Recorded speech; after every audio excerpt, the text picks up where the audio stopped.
Hey, welcome everyone to the Saturday session. This is Edwin Olvera, and I just wanted to inform you a little bit about this interview I had less than a week ago with a very intriguing gentleman named Alvin Ramirez. I met Alvin through a mutual friend named Samantha Wood and got me in contact with him, and I really enjoyed this interview for a number of reasons. We live in a time right now where people are so kind of against talking about religion or even their own religious practice, and let alone bringing some of that into their own performing arts. It's nice to hear that, Alvin found his way to the Lord and has been using that as a means to help him better understand himself, as well as give him the ability to express himself through movement, share that passion, but also that higher power and presence with his students and also in his performances. So let me give you a little background about who Alvin is. He's a co-director of the Xtreme Dance Force. He was born in the Philippines and he lived there for about the first 10 years. Then he was raised in Chicago. He has a bachelor's degree in human geography from Elmhurst College. He trained in hip-hop, contemporary, and also breakdancing since the age of 17. What's interesting is that over the last, say, couple of years, he's performed and opened up for several top recording artists such as Ciara, Ludacris, Soulja Boy and Twista. He was even featured in a showcase in Las Vegas and was recently the choreographer for the international broadcast of the MLS All-Star Game halftime show, which featured recording artist Lupe Fiasco on ESPN. He's also been on MTV's Season 2 of America's Best Dance Crew. Like I had mentioned to you guys before, I really enjoyed this interview with Alvin, and I hope you hear some of his powerful messages. One of them has to do with, the simple fact of mind over matter, really setting yourself up mentally to overcome so many obstacles, whether it's physical ailments or even just overcoming, the hard tasks that we go through as being just human, our daily task. So be well and enjoy this Saturday session. Hey everyone, this is Edwin Olvera from Edwin Olvera Dance and Creative Services, and I'm here right now with Alvin Ramirez. The funny thing is we both have a mutual friend, good mutual friend, which is Samantha Wood. Mm-hmm. And Alvin, the interesting thing is prior to being introduced to you through Sam, I remember watching your group perform at the showcase. I think it was in 2015, the fall of 2015. Or the 2014. It was the one where they had the huge marching band. Yes, I believe that was in springtime, 2015. Spring 2015. Yes. That's okay. So forgive me. But the reason why it stood out is because of the logos that you guys had on the back of your outfits, where it was the wings, like the angel wings. It was like red, silverish metallic. Am I correct? Yep. Yes. That's it. That I just started remembering that. Oh my God! Now I remember when I first. Your troop was from the Chicago area. This is so funny how it works, That's it. That was my group right there. It was the heart movement. Yeah. The heart movement. There we go. Tell me quickly about that particular logo. Why did you guys pick heart like that with wings? Because it really stood out. Well, you know what? That was the name of the clothing line that I've always wanted to start. I mean, I really didn't know a name before I fell in love with the word heart.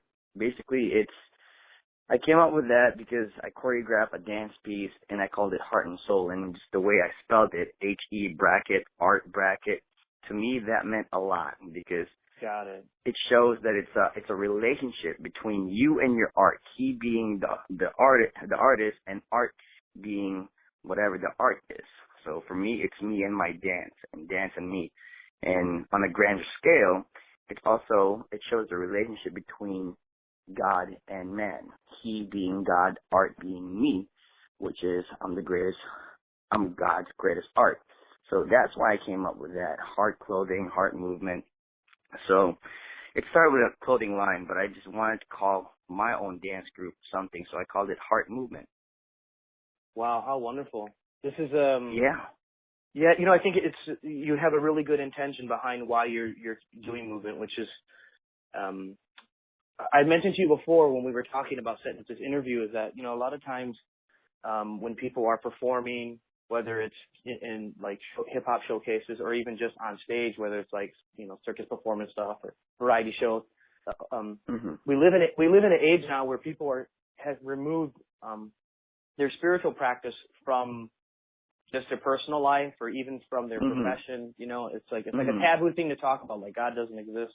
Yeah. You know what I mean? And it's nice to hear somebody talk about a higher presence and power in their profession and also in their personal life. So.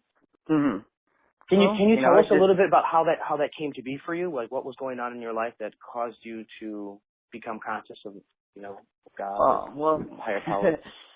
Well, for me, it was something that I grew up with my parents, and they always had like a picture Bible, and there was always a picture of this man all in the white, and all the kids would just stand around him, and they all seemed like they were just having a great time. So I learned about God. I learned about Jesus when I was younger, and then as I got older, I moved into this country when I was 10, and when I was in high school, I started having Bible studies with my pastor, and then I guess I just fell in love. I just fell in love with knowing that I can count on somebody when people you can't count on, when people, you know, break your heart, when people are not there. I can always count on that spiritual being. And then I guess it wasn't until maybe 4 or 5 years ago when I was in my darkest path, and I was at a point where I basically didn't want to be here anymore.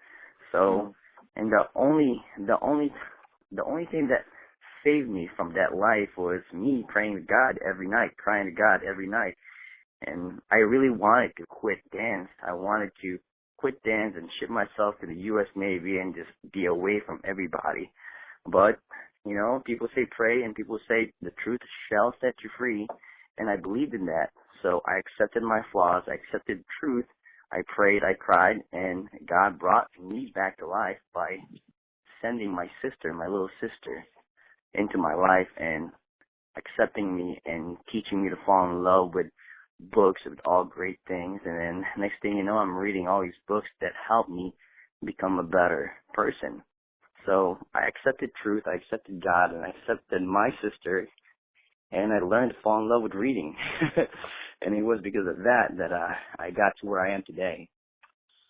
Wow, that's such a powerful thing. It's interesting how the message comes through someone that we know, or sometimes it comes from people that we least expect, you know? So, Alvin, when you were a little kid, when did you start noticing, or maybe your parents started noticing that you had some, you know, an interest towards movement? Oh, you know, when people ask that question, people usually say Michael Jackson. But you know what? For me, Michael Jackson. You know, my story is different. I grew up in the Philippines, in the province of the Philippines, where there's rivers, trees, and mountains, and snakes in the grass. And I grew up in the Philippines where our cable, we didn't have cable. We only had like the antenna, and then so we had to move the antenna around to make sure that the screen was clear. But I was lucky enough to have this TV show where they always perform, and it was two dance crews in the Philippines. One was the Universal Motion Dancers, and the other one was Street Boys.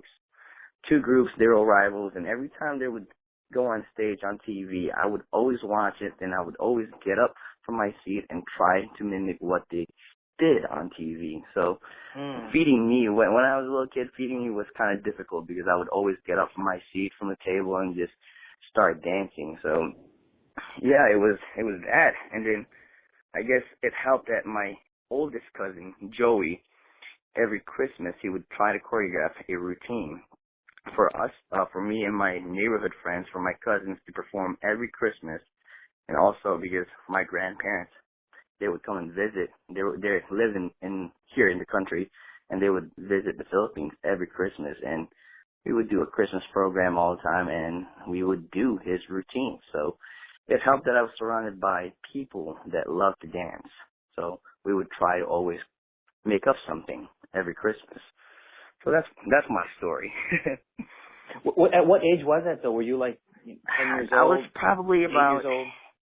8 years old. 8 years old.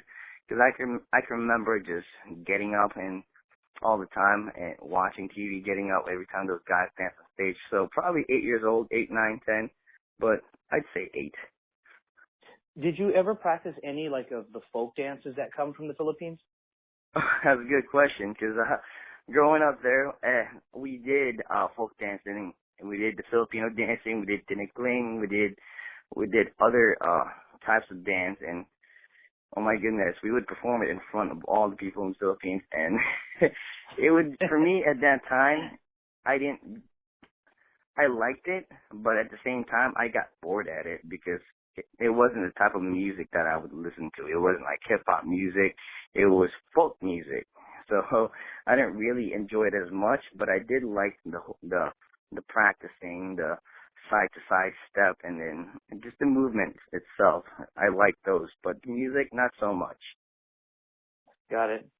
And as you were growing, as you started getting, older, say like in your teenage years, and even to like say here in the States, you get into high school and stuff. What other styles of movement started capturing your attention, or had it just strictly been the hip hop component? When I was in high school, I actually started with Taekwondo, martial arts, because at that time when I was new into this country, looking for a hip hop group to dance with, it was pretty hard. Everything was jazz. So I just did Taekwondo, and then when that got more expensive, I guess I waited until my sophomore year when I found other friends who loved to break dance. A lot of them were breakers, and I started with that, and then next thing you know, I'm auditioning for orchestras, for the Wabanzi Valley Orchestras team, and it was through them that showed me, hey, you know what, there's a hip-hop class in Naperville, we should go take it. But it was also through them that showed me that there's other styles, just like jazz and lyrical and modern tap, and so ballet. So it was through orchestra's dance team that showed me that, oh, I can do some jazz. I mean, I was not the best at it, but I tried. But it wasn't until I started taking classes when I realized, you know what, maybe I should take some ballet classes too. Again, ballet, not my forte, not my niche, but I took a tiny bit of it from new friends that I got to make. But it was the jazz and the ballet that I ended up doing a little bit. But I was always a hip hopper. I've always loved hip hop. That was my thing. That's what I enjoyed the most. The interesting thing about when you're talking about ballet, just even taking a little bit of it, is that it helps you appreciate like lines and engagements of different muscle groups, to articulate the movement. Especially like lifting the legs. Sometimes we lift our legs with our quad versus like lifting it up with our psoas or low back. You know what I mean? Like it's really interesting. I remember when I took ballet at UWM, I had the most difficult time. One, probably because of the teacher who was training me, and two, my body was built for like powerlifting and bodybuilding, so it was like I was fighting against my own muscles to try to do these goofy maneuvers. And then when I took jazz class through a guy named Andre Tyson, the hardest thing for me was expressing myself with like the more one would call like feminine or qualities or sensual qualities. Like it was really it was really hard for a muscular dude to be doing that, But, but the more I kept looking around, the more I kept seeing other men with muscle being able to finesse these techniques. And, so I kind of laughed at myself, like, oh God, I hope I can get there. It's always harder for us, like, especially for breakers to do jazz, ballet, because it's just because we want to be cool. We want to look like the manly man dancing. We don't want to look fragile. So it was always harder for us to do that. But, you get over it. The older you get, the more you realize that it's not so much about that. It's more about just bettering your movement quality. Through jazz, through ballet, through other styles of dance, you better your execution. You learn new ways to move. Therefore, you're only adding to your repertoire, to your, your movements. So, people get out of that whole, oh man, I don't want to look like girl dancing, so people get older, people mature, people change. Yeah, this is what you're talking about is a great point that also Joey Hernandez talked about. You know, that the ability to take other dance classes, other movement things, just so that you have that in your like your muscle memory, you know, the ability to be soft and strong and quick and, you know, fast twitching or whatever, like necessary, especially as a dancer. I mean, you may go in for an audition and next thing you know, you're like, oh, they're asking you to do a couple pirouettes, you know, within that routine of the hip hop thing. Can you do it, you know? Yeah. So I definitely push for being a well-rounded dancer. So I definitely push for that because, man, it's more and more dancers today are so good. Back then, it was, you know, you had your hip hoppers, you had your jazz and ballet dancers. Now, more people are so well-rounded. If you don't keep up with yourself, with everybody else, then you're gonna get left behind. So that's what I push for my students that I teach. So don't just stick with hip hops. Do other things. speaking of being left behind, you'll also be showed up by some of these little kids, you know? Oh my gosh. The ones who are like 13, 15, 12, you're like, oh my. Oh man, that's what happened to me when I first went. First time I went to California, I was in high school. I was first year college. I believe it was, I was 18 or 19. I went to California and took my first like professional class in Millennium, and my gosh, I thought I was so confident until we started doing groups and all these little kids got sick and I didn't. So oh my gosh, I was so embarrassed. I thought I wanted to quit at that moment, but you know what? It was a learning tool for me. But yeah, so many kids are so good now. Yeah, that's the one thing I noticed when I went with Cedric and Robert back in the, oh my God, this was like in the 2000s, early 2000s. We went to Millennium and I had the same experience. And I went all the way to the back because when I saw those little 13-year-old girls, there was a group of Korean, little like young Korean girls, and also like I don't know, but the Korean girls, they were just killing it. And I'm like, how do they do that? Well, you know, some of these kids are coming over here to America. They're taking classes for like 3 months straight, you know, with the best of the best. And so they started in the back and they worked their way all the way to the front. Yep. It just goes to show what happens when you commit your life and in a certain amount of time and effort to a certain craft, you excel really fast in it. Oh yeah, yeah. I mean, I always say hard work is the backbone to your confidence. You know, so you work hard, you eventually get up there, and not only that, but you're more confident too. So just keep up the hard work. Now, speaking of hard work, can you tell people about what happened when you were with your dance group? I mean, how you guys were made it on a TV show, the American Best Dance Crew. Yeah, I can talk about that a little bit. I mean, I don't really talk about that because for me it was not my class.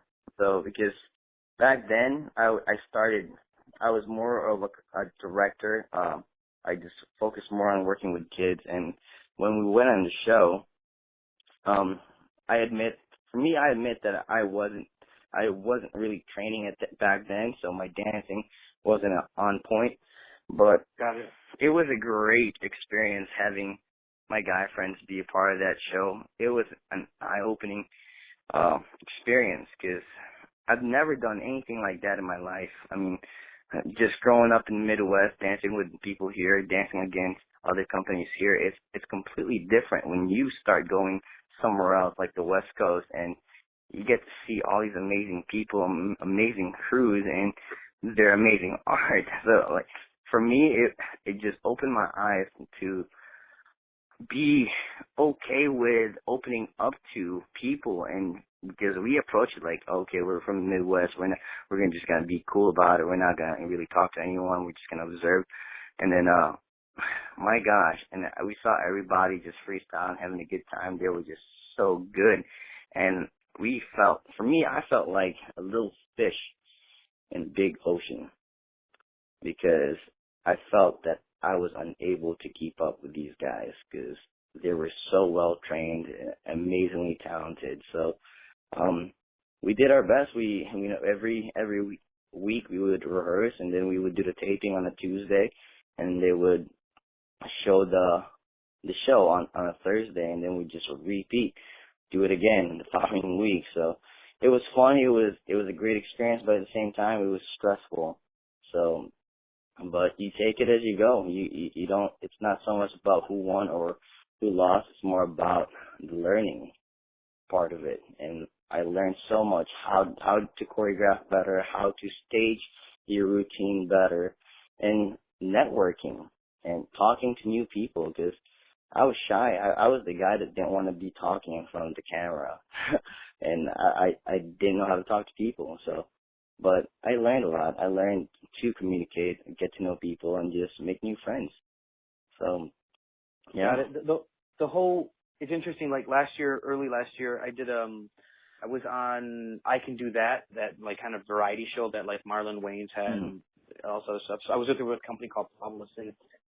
And I had done a couple of those shows before in the past, and it's interesting how, you when you are creating choreography, you must be conscious of all these different camera angles. Because again, when you're on stage performing, you are conscious of where the audience is, and you're projecting forward and a little bit sideways. But this is different when you got these cameras swerving or doing 360s around you everywhere. You're like, man, what is the best angle? Well, every angle is the best angle, and it makes you be conscious of that. And like for us, what we had to do, the camera was literally going underneath us and then over us, and I said, oh my God, how do you get the best angle underneath a person?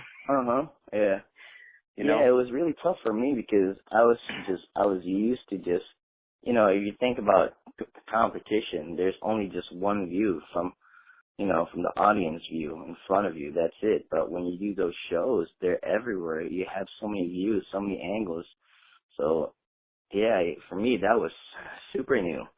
I didn't, they were up top, they were everywhere. It was definitely a new experience for me, but I'm glad I did it. I'm glad I learned, and yeah, next time.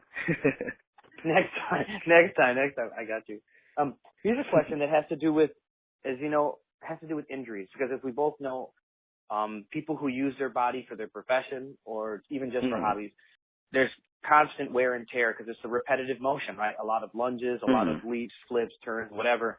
So, what have you encountered as an injury, and how did you either overcome it, and what are you doing for like preventive measures? As far as dance injuries, I don't really have any. Knock on wood, man. Knock on wood. See, this thing, I don't believe in that stuff. So it's just either, you're paying attention or you're not. For me, it's, dancing, I didn't really get injured. Growing up, I felt like I was that swift ninja dancing on stage. So, but there was one time I was rehearsing with my students, and I was the last one to leave the studio because I was the director. I had to clean up what the kids didn't clean up, and then I go to the bathroom, and after that, I'm cleaning up the bathroom, I'm cleaning up the hallways in the other studios. Then I go back to the main room that I was in. I'm walking towards the stair system, and next thing you know, my right foot steps on a puddle, like on a little spill, and I slip, and my right knee lands straight down to the floor, hardwood floor, and boom, I thought I popped something on my right knee. And I got so angry because that was the same spill that I saw that I told one of my dancers to clean up because it was one of them that left that spill. So I got so mad, but at the same time, my right knee would hurt so much. I was afraid I was going to stop dancing. But luckily, thankfully, I was able to just let it rest and not really have to do anything. I didn't go get it checked. I just let it rest, let it heal, and right now I'm good. I'm feeling good. I can squat. I've been squatting a lot, so I've never really gotten injured dancing. It was more after, even walking.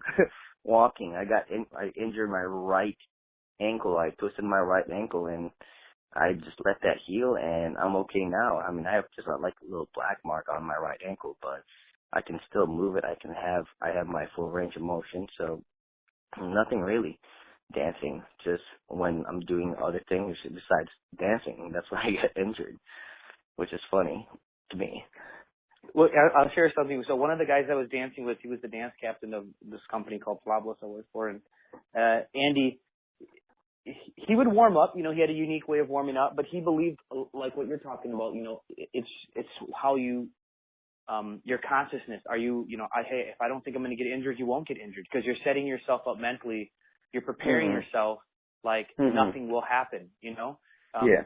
And I'm not saying it works for everyone, but I know for Andy, when I was working with him for almost 6 years, that guy had such a powerful mind. He was like, listen, I'm not going to get hurt. We're going to get through this. But the interesting, like you, he got injured sitting on the seat in a subway train in New York. He sat down and pulled out his back. Oh my gosh. Yeah. It's when you least expect it, I guess. It's funny. It had nothing to do with dancing. He just sat down. He came into the studio the next day, and he's like, my God, he looked like he I don't know, looked like he had when somebody has a deterioration of the spine, they were like leaning over to the side. We couldn't believe it. Yeah, but it's funny. Nothing to do with dancing, just when you're not dancing. When you're not dancing, get hurt by picking things up. Exactly. Oh, Yeah, that's. Alvin, what's inspiring you right now? What is inspiring me right now? What inspires me right now is positive things. People who do positive things, people who make a positive change into the world. Art itself inspires me. I mean, anything that stimulates my mind and makes my heart smile and say, man, that is amazing. It inspires me. I was teaching a free improv class at one time, and last week I had this little girl who, she's not experienced in dance, but I had her get up in front of my class. I asked her to improv to this music, beautiful music, and the whole time she was just dancing her hearts out, and everybody silent, just watching her. And then after she danced, after she did her improv, I asked her, so where were you? Where'd you go? She goes, I was on stage, empty stage with nobody watching. It was just me dancing on stage. And next thing you know, the 3 other girls in my class that were watching, they started crying because it was the most beautiful thing that she's ever said.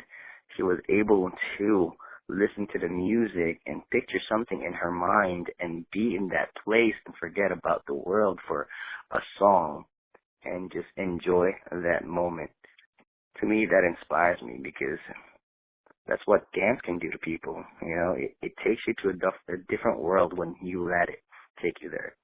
So little kids just dancing and having a good time, art, music, movies, people. So all those things inspire me. I don't really, I don't really watch TV. I watch movies. I don't watch TV because there's too much of that negativity. I don't really listen to the news, but I try to put in good things into my mind so that I can develop good things. They say, you feed your body good things so you become healthy. I believe that you should feed your mind healthy things too, so that you can come up with great things. So what you take in, you take out. Negativity, a negative mind doesn't come up with a positive thought. Yeah, this is so true. Yeah, I like personally, my wife and I, we have 2 little kids, in the house, and so we don't have cable television. If we get anything, we'll rent stuff from the library. If we want to watch something, we'll watch stuff on YouTube, but it's very selective. And even on Facebook, it's interesting because, as you know, Facebook is it's become the news of the day now, right? So like, it has, yes. Sometimes there's some beautiful things on there, like that are shared, and sometimes there's these graphic fights, and I'm like, man, I can't. I have to like skip past that real quickly. Oh, yeah. Like, I don't want that in my head. Like, I have enough going on as a parent, as a small business owner. I don't need these weird thoughts of like bashing each other. Like, it's just you perpetuate that, and then like there's like 1 million views of somebody getting their ass whooped. I'm like, I don't want to see that, man.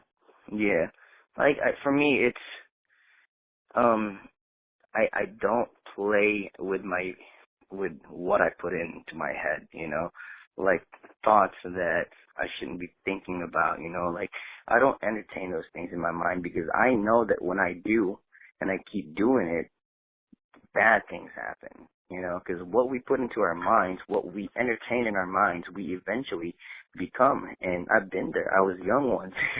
I was younger, and that's what I did. And the more I thought about something that I wanted, the more I went to do it. And I think that's how people get in trouble today, because they entertain thoughts into their minds, and next thing you know, they're doing things that they shouldn't be doing.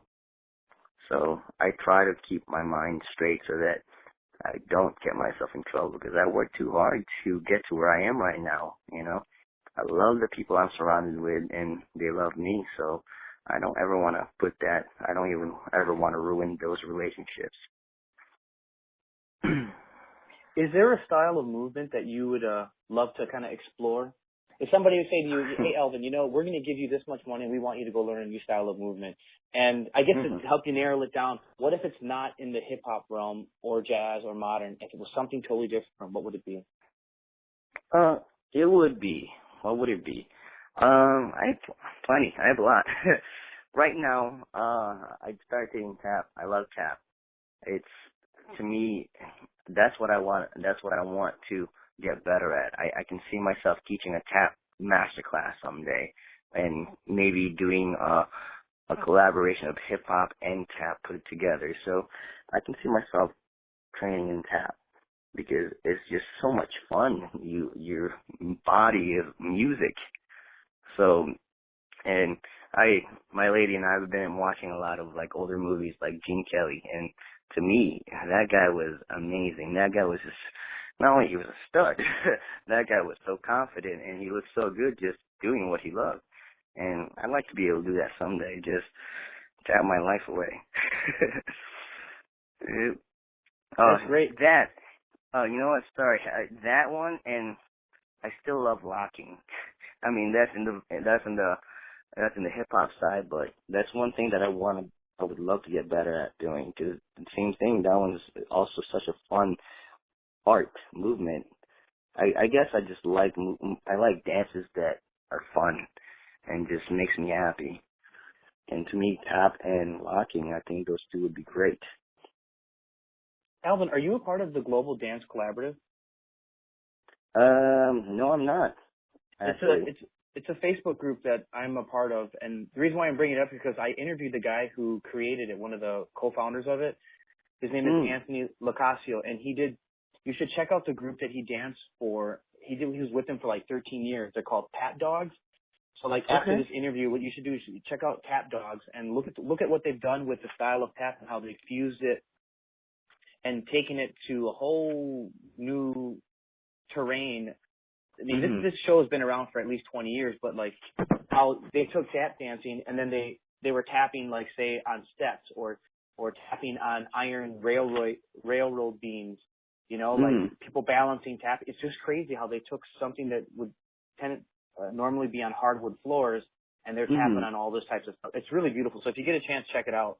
I will. And even Joey Hernandez, when I interviewed him, he talked about that too. He talked about how his start was with tapping, and then through that he tried to utilize some of those movement styles of tapping into his hip hop. Yeah, I've been doing that too. I love it. It's so much fun. So yeah, I'll definitely check that out. I'll also send you a link to it so that you're aware of it as well. Wonderful. Thank you so much. What do you have for collaborations coming up? Say in the next month or two, what's a project that you're working on, or a competition that you're doing, or a routine a piece of choreography that you're working with? Right now I work with a dance company in Huntley, Illinois, and I've been choreographing their routines. I have about 45 routines, and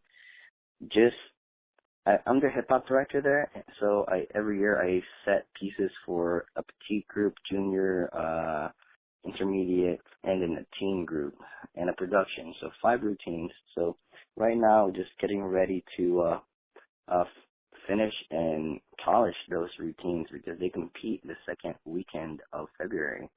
And I also have a company in Springfield that I work for, and also I have 4 routines there that I'm finishing and polishing, because they do competitions around the area too. So just trying to finish those routines and polishing them up, making sure that they look good, and that's pretty much what I'm doing right now. I am teaching a master class next weekend in Milwaukee, Wisconsin. It's something that Miss Samantha Wood and Lado Nguyen put together, and I'm also teaching another workshop the next day, Sunday, in Milwaukee for a high school, Pius.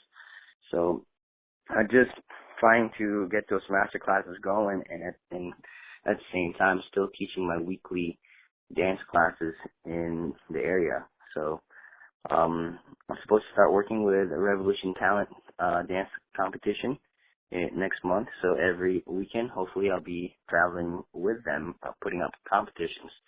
So those things. That's a busy life right there, buddy. 45 You know what? routines. I like it. As I'm thinking about it, I'm like, my God, Yeah. when I have to make choreography for like musicals, high school musicals, it's like some of them I have to make 15 pieces, and another one I had to make 10, and another one I had to make another 4. But man, you start thinking about how they're like, if you were to think of it as like little books, like how many little books you have to create, little stories. Oh my gosh, you're right. And then keep track of You're it, right. and the notations on it, and the video notations, and then oh my God, the polishing of all of it. So. Yeah. But hey, we love doing that stuff. That's why we do it, You're right. That's it. It's something that I've always wanted to do. It's something that I love doing, and it's not even work when you love it. It's just having a good time. Yeah. It's you get stressful at times, but you get through it because of that passion that you have for it. So, not a big deal at all. What's something that you want to accomplish for yourself, say within the next year or 3 years? I want to go back to school. I wanna expand my artistic ways. I was supposed to register this month, but I ended up not doing that because I have other things going on. But I would like to go back to school for media arts.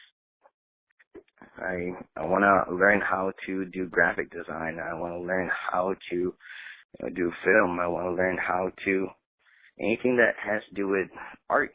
So I want to do that. I want to be able to mix music. I mean, I mix music now, but I'm not as good yet.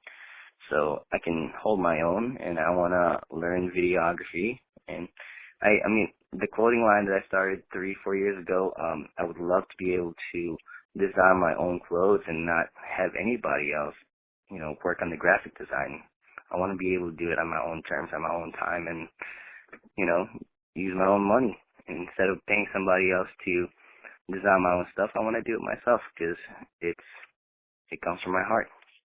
And that's the beautiful thing is that the ability to say, hey, I know that I can create it. I just need a little bit of skill sets to help me articulate that expression, outward, Exactly. Whether it's through Photoshop or whether it's through doing a video, a demo video, learning how to use After Effects so that you can make your demo video for your clothing line and for what you're doing seem presentable. Yeah, man. Like, we have it in us. It's just sometimes we just need to go outward quickly to get educated in how to do it and then bring it back. Exactly. Yeah. Yep, I always tell myself I don't want to do anything that does not have anything to do with art because that is what helped me through my years. That's what I want to keep doing because that's what I enjoy. Alvin, if it's not if, it's a matter of what are 2 suggestions that you could tell dancers about the business of being a freelance artist going around teaching or even working at studios? What are 2 things that you could suggest to people? 2 things. Number 1, don't be late.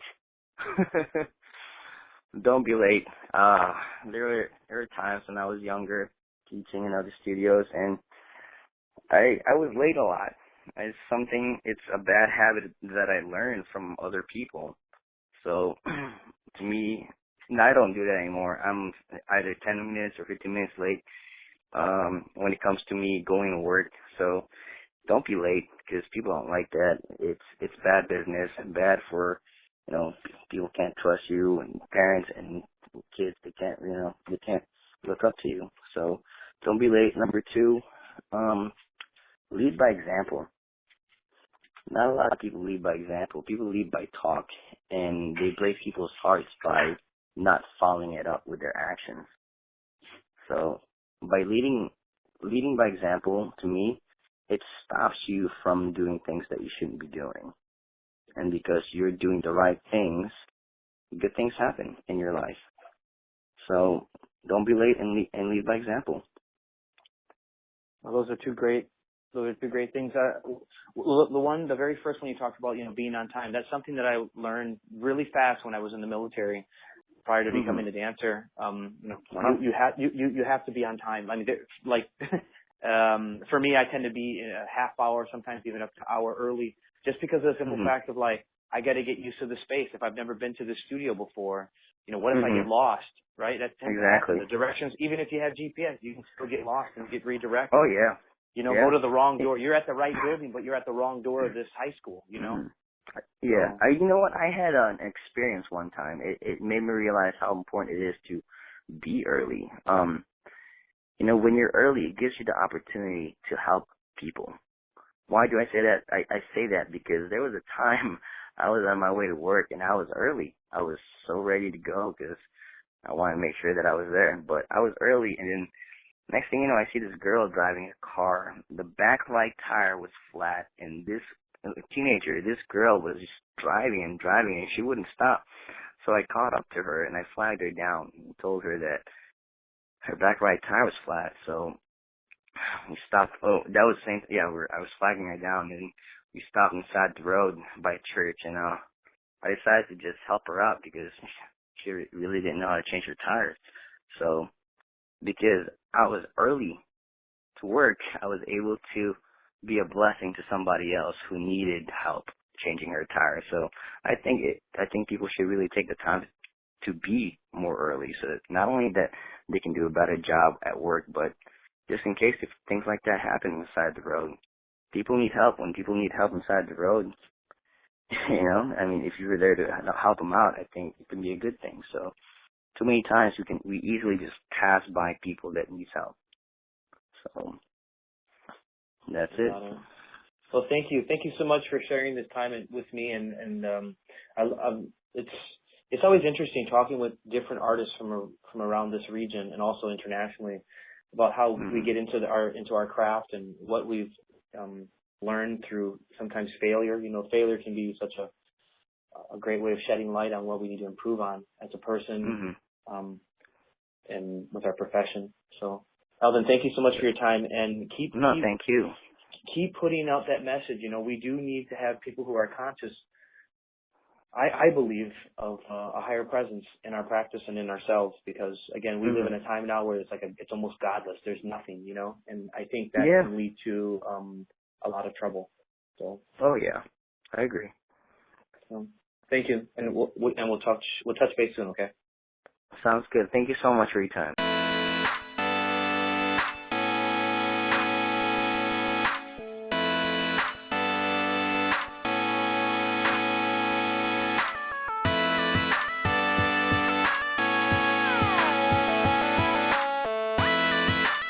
Hey everyone, this is Edwin Olvera from Edwin Olvera Dance and Creative Services, and I'm here today interviewing a good friend of mine named Daniel O'Neill.